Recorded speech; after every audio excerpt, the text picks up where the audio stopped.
Let's take a look at this character. xiàng It's written with 11 strokes.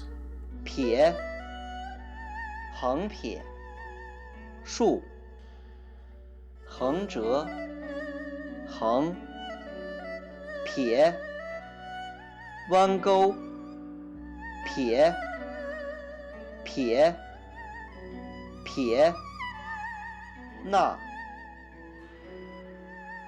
The radical makes up the whole character.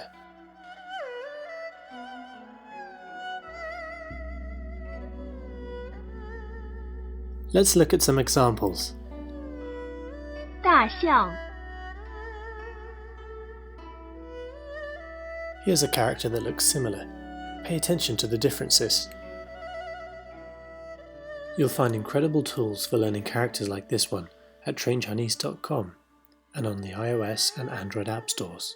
Just search for Train Chinese.